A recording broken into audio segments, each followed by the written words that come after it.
ये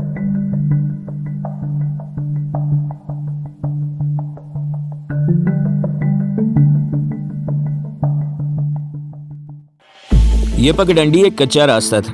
इस पर कहीं कहीं छोटे छोटे गोल पत्थर बिखरे हुए थे, कहीं जर्द रंग की खुश्क मिट्टी उभर आई थी और कहीं सूखी घास थी। मैं इसके मतवाजी पगडंडी से हटकर वापिस उधमपुर वाली सड़क की तरफ चलने लगा, जहाँ से ये कच्चा रास्ता पगडंडी निकल कर पहाड़ियों की तरफ जाती थी। यहाँ जब बड़ी सड़क करीब आई तो पॉपुलर के बेशुमार दरख्त दो रविया उगे हुए थे। इनके पीछे कुछ छोटी चट्टानें भी जमीन से निकलकर सर उठाए खड़ी थी। मैंने एक तरफ होकर इस जगह का गहरी नज़र से जायजा लिया। मेरे एक्शन के मुताबिक इससे बेहतर जगह और कोई नहीं हो सकती थी। मैं वहीं एक दरख्त के साथ टेक लगाकर बैठ गया, जैसे थक गया हूँ और सुस्ताने के लिए बैठ गया हूँ।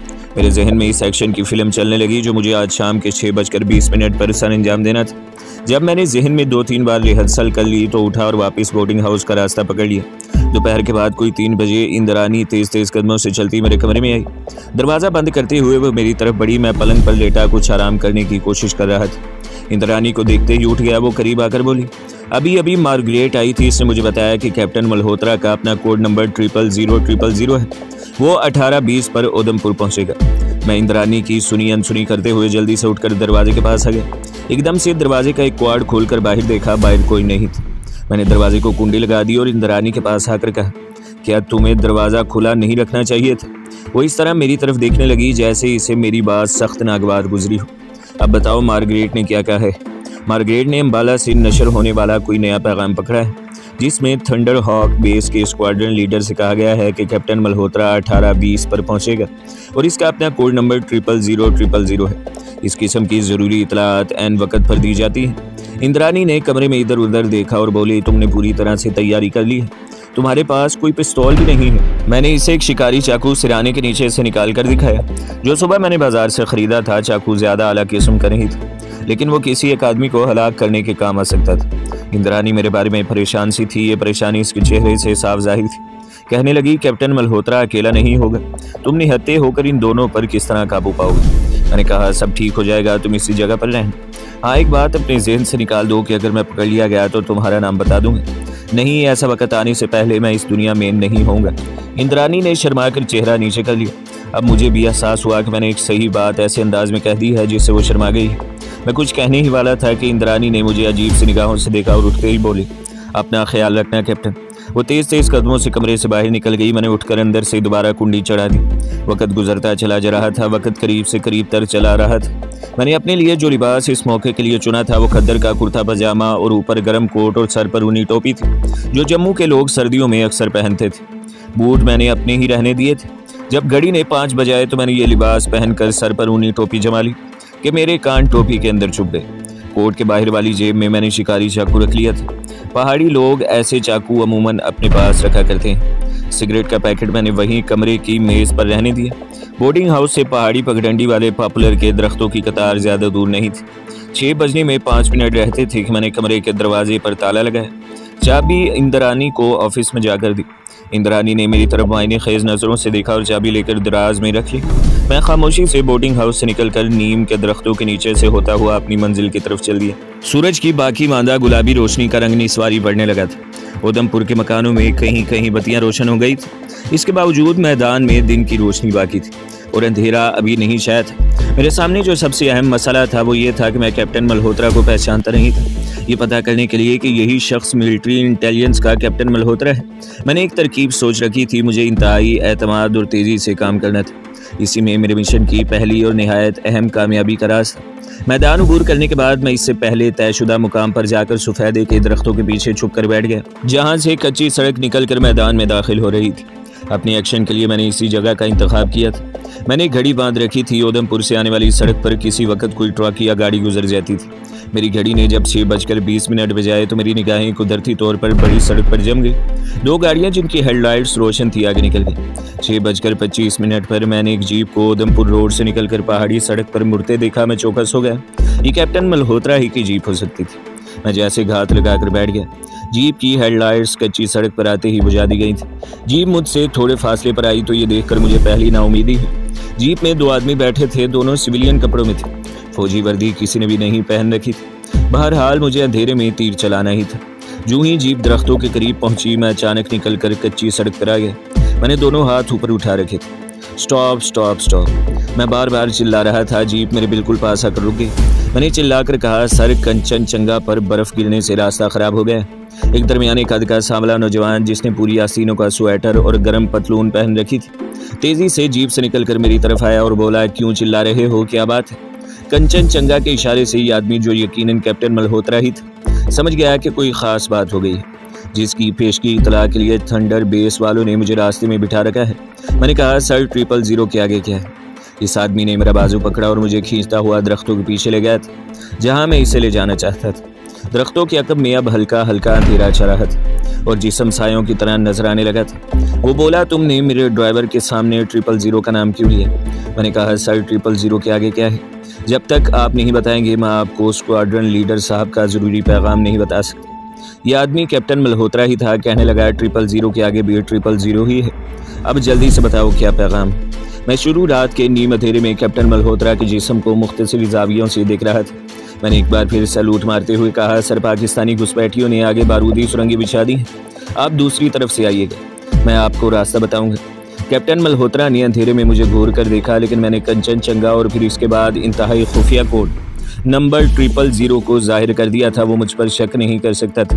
मैंने कहा, सर, जल्दी चलिए, मैं आपको दूसरी सड़क से लिए चलता हूँ। मैं इसके वापस घूमने का इंतज़ार कर रहा था, मगर आखिर वो भी इंटेलिजेंस का तजुर्बेकार आदमी था। कहने लगा, तुम आगे चलो। मैं बगैर किसी उज़र के आगे चल पड़े। मेरे सामने 4 कदम के फासले पर ज़मीन में से बाहर निकली हुई चट्टान की ओर थी।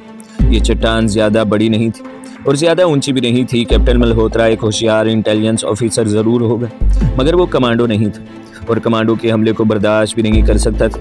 और ऐसा ही हुआ जब मैंने चट्टान के करीब पहुंचकर एकदम से पलटकर पूरी ताकत से इसकी ठोड़ी के नीचे हलक की हड्डी पर अपना 2 हथौड़ा मारा, तो कोई आवाज़ निकाले बगैर पीछे की तरफ गिर पड़ा। मैं उछलकर इसके ऊपर आ गया और इसके हलक की हड्डी को दोनों हाथों से इतनी शिद्दत से दबाया कि वो यकीनी तौर पर गर्दन की दूसरी तरफ से बाहर निकल गई होगी। कैप्टन मल्होत्रा ने तड़प कर मुझे अपनी गिरफ्त में लेने की कोशिश की, मगर इसकी ताकत जवाब दे चुकी थी। मैंने इसकी गर्दन को इस तरीके से दबोच रखा था कि वो ना तो हाथ पांव हिला सकता था और ना ही आवाज़ निकाल सकता था। मैं इसे चाकू से हलाक नहीं कर सकता, क्योंकि मुझे इसके कपड़े दरकार थे। कैप्टन मल्होत्रा का हाथ मेरे बाजू को खींचने की कोशिश करते हुए बेजान होकर नीचे गिर पड़ा। कैप्टन मल्होत्रा ठंडा हो गया। इस काम को बमुश्किल 15 सेकंड लगे होंगे। मैंने कैप्टन मल्होत्रा की गर्म लाश को एक तरफ अंधेरे में डाला और भागकर चट्टान के अकब से निकलकर कच्ची सड़क पर आ गया। जीप में कैप्टन मल्होत्रा का ड्राइवर बैठा गहरे होते हुए अंधेरे में इन दरख्तों की तरफ देख रहा था जिधर मैं इसे ले गया था। मैंने जाते ही कहा, इधर चलो, तुमको कैप्टन साहब बुलाता है, जल्दी मेरे साथ आओ। ड्राइवर की उम्र 40 साल से ऊपर थी। फौरन जीप से उतरकर मेरे साथ दरख्तों की तरफ बढ़ा। यह ड्राइवर मेरा बहुत ही आसान शिकार साबित हुआ। मेरे फौलादी बाजू की गिरफ्त में आते ही इसकी गर्दन पहले ही झटके में ढलक गई। मैंने सबसे पहला काम यह किया कि कैप्टन मल्होत्रा के कपड़े उतार कर खुद पहन लिए। इसके बाद दोनों लाशों को वहीं अंधेरे में एक तरफ पड़ा रहने दिया। मैं थोड़ी देर बाद इन्हें ठिकाने लगाना चाहता था। जीप में आकर बैठ गया और कैप्टन मल्होत्रा की जेबों की तलाशी ली। रुमाल, एक भरा हुआ पिस्तौल, बटुआ जिसमें कुछ करेंसी नोट थे और एक टाइप किया हुआ कागज़ निकला। मैंने माचिस जलाकर इसे पढ़ा। यह सरकारी तौर पर कैप्टन मल्होत्रा को दिया गया था इजाज़तनामा, जिसके तहत इसे थंडर हॉक बेस की सिक्योरिटी चेक करने का खसूसी इख्तियार दिया गया था। सीक्रेट डॉक्यूमेंट होने की वजह से इस पर कैप्टन मल्होत्रा की तस्वीर चस्पा नहीं थी, बल्कि इसकी जगह मल्होत्रा का खसूसी कोड नंबर 000 लिखा हुआ था।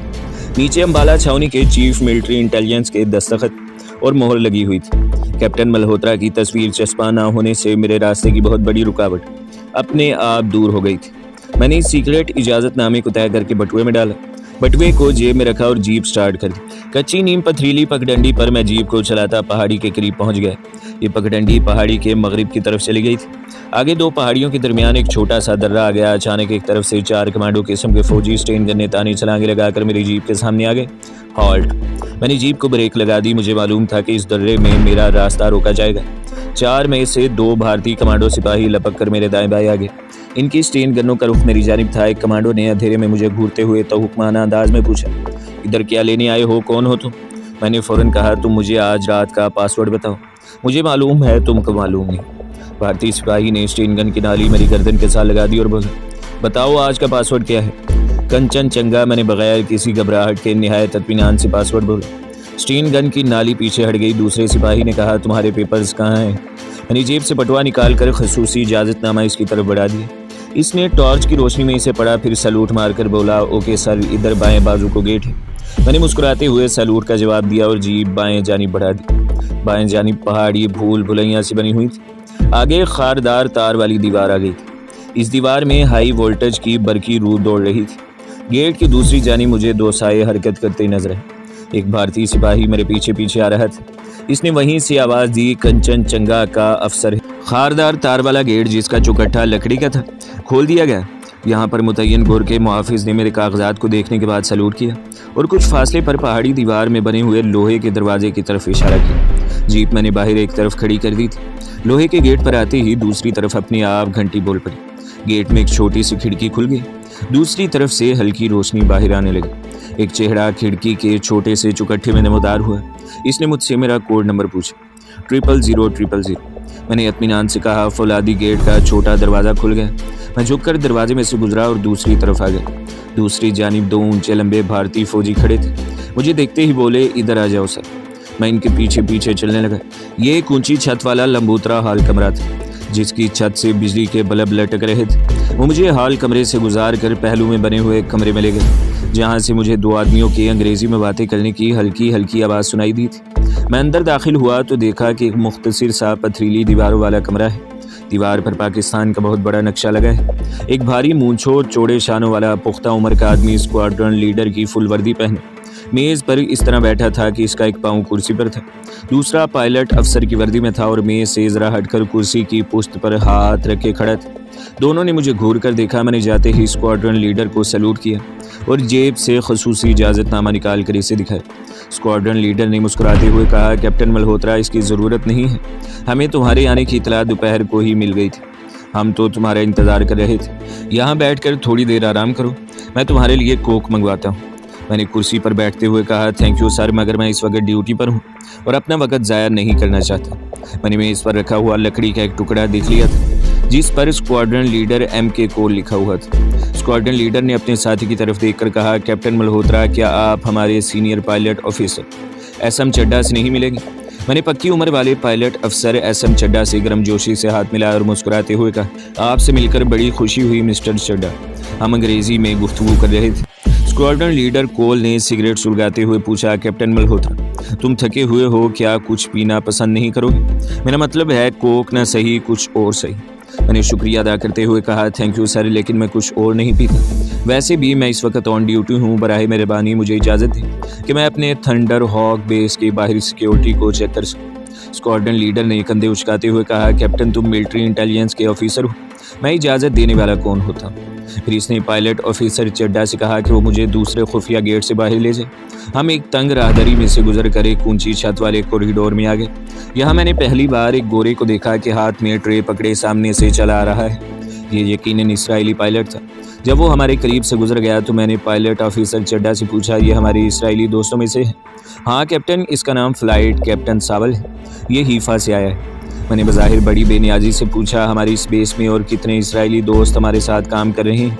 फ्लाइंग ऑफिसर चड्ढा ने बताया कि इस वक्त सिर्फ 2 थंडर हॉक हेलीकॉप्टर के करीब के 6 इसराइली मौजूद हैं। मार्गरेट की इतला दुरुस्त नहीं थी। चड्ढा मुझे खुफिया दरवाजे से निकाल कर पहाड़ी के बाहर जुनूब की तरफ ले आए।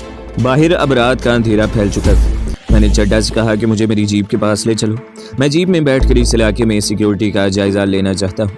इसने कहा, कैप्टन, तुम्हारी जीप गैराज में रख दी गई है, हम तुम्हें अपनी जीप देते हैं। इस जीप में से हर 15 सेकंड के बाद ख़ास सिग्नल नशर होते हैं, जो हमारी सिक्योरिटी वालों को इस अमर से आगाह कर देते हैं कि ये जीप अपनी है।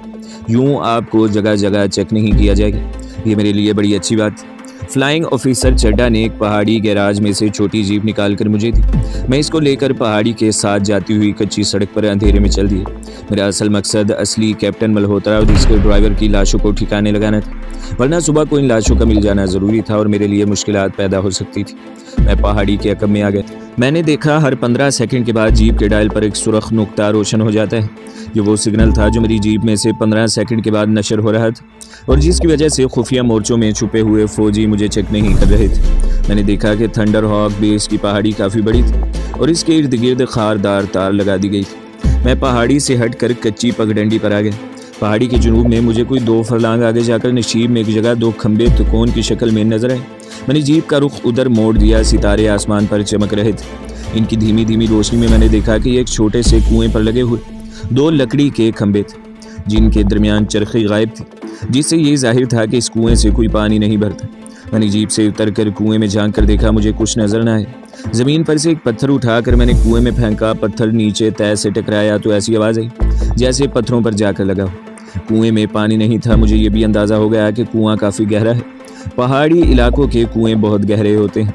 लाशें ठिकाने लगाने के लिए यह जगह बड़ी मौजूद थी। मैं जीप में सवार होकर कच्चे रास्ते पर उधमपुर वाली सड़क की तरफ रवाना हो गया। मैंने रफ्तार तेज़ कर दी थी। सफ़ेदे के दरख्तों में जीप खड़ी कर दी। कैप्टन मल्होत्रा और इसके ड्राइवर की लाशें अंधेरे में वैसे ही पड़ी थी। मैंने उन्हें घसीट कर जीप में डाला और वापस वीरान कुएं के पास आ गया। जीप से उतरकर मैंने इधर उधर देखना शुरू कर दिया, जैसे सिक्योरिटी का जायज़ा ले रहा हूँ। जब मुझे इत्मीनान हो गया कि आसपास कोई इंसान नहीं है तो मैंने सबसे पहले कैप्टन मल्होत्रा की लाश को जीप से निकाला और अंधे कुएं में लुढ़का दिया। थप की आवाज़ आई और फिर खामोशी छा गई। इसके बाद मैंने दूसरी लाश भी कुएं में फेंक दी। मेरे सर से एक बहुत बड़ा बोझ उतर गया था। खतरा सिर्फ यही था कि दिन की रोशनी में कोई इधर आकर लाशों को न देख ले, मगर चूंकि कुआं वीरान था इसलिए इस बात का इम्कान कम ही था कि कोई इधर आकर कुएं में झांकने की कोशिश करे। वैसे भी इधर किसी सिविलियन को आने की इजाज़त नहीं थी। जब तक लाशें सड़ने लगती तब तक मुझे अपने मिशन को मुकम्मल कर चुकना था। मैं जीप को तेज़ी से निकालकर पहाड़ी के जुनूब की तरफ ले गया। वहाँ पहाड़ी के राज में इसे एक तरफ लगा दिया और ख़ुद बाहर निकलकर इस खुफिया दरवाजे की तरफ बढ़ा, जहाँ से फ्लाइंग ऑफिसर चड्डा मुझे गैराज की तरफ ले गया था। दरवाज़ा बंद था। मैं भी सोच रहा था कि दरवाजे की दूसरी तरफ से किसी ने बुलंद आवाज़ में पूछा, पासवर्ड। मैंने कंचन चंगा बोल दिया। दरवाज़ा खुल गया। अंदर की जानिब एक गोरखा मुसल्ले फौजी स्टेन गन लिए मौजूद था। वो मुझे फ्लाइंग ऑफिसर चड्डा के कमरे में ले गया। मिस्टर चड्डा कैंप कार्ड पर बैठा, सामने छोटी तरपाई पर एक फ़ाइल रखे, इस पर कुछ लिख रहा था। मुझे देखते ही अंग्रेज़ी में बोला, कैप्टन मल्होत्रा, अच्छा हुआ तुम आ गए। अम्बाले से तुम्हारी फ़ोन कॉल आई थी। मैं चौंक सा गया मगर फ़ौरन संभल गया। इंटेलिजेंस चीफ की कॉल होगी, मैंने बेनियाजी से कहा। चड्डा मुस्कुराते हुए बोला, किसी लड़की की आवाज़ थी, वो फिर फ़ोन करेगी, तुम मेरे पास ही बैठो। तो भाई भर स्याह रंग का टेलीफोन पड़ा था। मैं करीब ही से कुर्सी खींचकर बैठ गया और सिगरेट सुल डाली। फ्लाइंग ऑफिसर चड्डा ने मेरी तरफ देखे बगैर पूछा, कैप्टन सिक्योरिटी चेक कर? हमारी सिक्योरिटी इंतहाई सख्त है। यहाँ बाहर का कोई आदमी तो क्या कोई चिड़िया भी इधर उड़कर नहीं आ सकती। मैंने कहा, तुम ठीक कहते हो, कल मुझे अपनी बेस के अंदर सिक्योरिटी चेक करनी होगी। मैं चाहूँगा कि मेरी शनाख्त यहाँ किसी पर जाहिर न की जाए। ये तहफ़्फ़ुज़ात की छानबीन के लिए बहुत ज़रूरी है। मिस्टर चड्डा ने कहा, ऐसा ही होगा कैप्टन। हम खुद चाहते हैं कि यहाँ जितने लोग काम कर रहे हैं इनके बारे में हमें फुल रिपोर्ट मिले। टेलीफोन की घंटी बज उठी। चड्डा ने मुस्कुराते हुए कहा, तुम्हारा फ़ोन है कैप्टन। मुझे कुछ मालूम नहीं था कि दूसरी तरफ से जो लड़की बोलेगी इसका कैप्टन मल्होत्रा से क्या ताल्लुक़ है और वो कौन है। मैंने रिसीवर उठाया। दूसरी तरफ से एक लड़की की आवाज़ आई, मुझे कैप्टन मल्होत्रा से बात करनी है। मैंने कहा, मैं कैप्टन मल्होत्रा ही बोल रहा हूँ। लड़की पल के लिए खामोश हो गई। तुम्हारी आवाज़ को क्या हो गया है? मैं ओशा बोल रही हूँ। मैंने खांसते हुए कहा, गला ख़राब हो गया है यहाँ आकर। मगर तुम्हें मेरा नंबर किसने दिया है? तुम्हें यहाँ फ़ोन नहीं करना चाहिए था। दूसरी तरफ से आवाज़ आई, तुम खुद ही तो मुझे ये नंबर देकर गए थे और कहा था कि तुमने इसके लिए ख़ास इजाज़त ले रखी है। मैं ज़रा बौखला सा गया, लेकिन जल्द ही अपनी हवास को मुज्तमा करते हुए गला साफ़ करते हुए कहा, ठीक है, मगर तुम्हें इस वक्त फ़ोन नहीं करना चाहिए था। मैं बार बार खांस रहा था, ये साबित करने के लिए कि मेरा गला ख़राब है। ओशा शायद कैप्टन मल्होत्रा की गर्लफ्रेंड थी। इसकी आवाज़ आई, मैंने ये बताने के लिए तुम्हें फ़ोन किया है कि मैं कल जम्मू अपनी कॉलेज की लड़कियों के साथ आ रही हूँ। मैं तुम्हें कहाँ मिलूँ? मैंने ये कहकर फ़ोन बंद कर दिया कि मैं ये नहीं बता सकता, मुझे दोबारा फ़ोन मत करना। फ्लाइंग ऑफिसर चड्डा मेरी तरफ देखकर मुस्कुरा रहा था।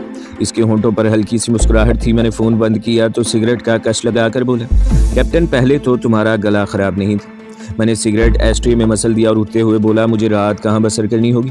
मिस्टर चड्डा कहने लगा, क्या तुम हमारे साथ खाना नहीं खाओगे? आओ डाइनिंग रूम में चलते हैं, वहाँ तुम्हें दूसरे इसराइली ऑफिसर से मिलाते हैं, फिर अपने कमरे में जाकर सो जाना।